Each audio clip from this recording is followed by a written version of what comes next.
ইতিহাস তৈরি করে প্রথমবারের মতো বিরোধী দলের ইফতার অনুষ্ঠানে দেশের প্রথম কোনো প্রধানমন্ত্রী। জামাতের আমন্ত্রণে সাড়া দিয়ে শনিবার দলটির ইফতার অনুষ্ঠানে যোগ দেন প্রধানমন্ত্রী তারেক রহমান।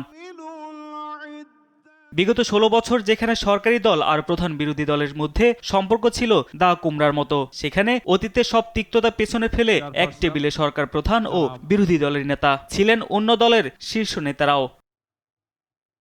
শনিবার রাজধানীর বাংলাদেশ চীন মৈত্রী সম্মেলন কেন্দ্রে জামাতের ইফতার অনুষ্ঠানে যোগ দিয়ে প্রধানমন্ত্রী বলেন, দীর্ঘ ত্যাগ তিতিক্ষার পর দেশে একটি নির্বাচন হয়েছে, এখন রাজনীতি হবে জনগণের জন্য। প্রাণ লাচ্ছি, খুব খাচ্ছি, আরাম পাচ্ছি।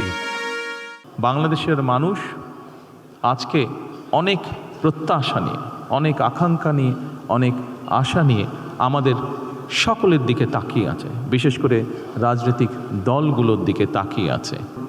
আসুন আমরা আল্লাহর নামে শপথ গ্রহণ করি যে আমাদের আগামী দিনের কাজগুলো হবে এই দেশের মানুষের ভাগ্য পরিবর্তনের জন্য। অনুষ্ঠানে সভাপতির বক্তব্যে বিরোধী দলীয় নেতা ডাক্তার শফিকুর রহমান বলেন, বিগত সময়ের মতো এবারের সংসদ কারো চরিত্র হননের কেন্দ্রবিন্দু হবে না।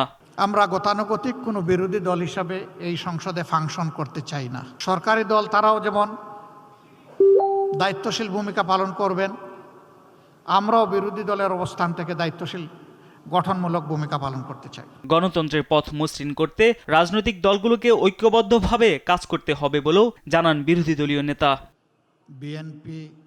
তারেক মাহমুদ সুজন, দেশ টিভি, ঢাকা।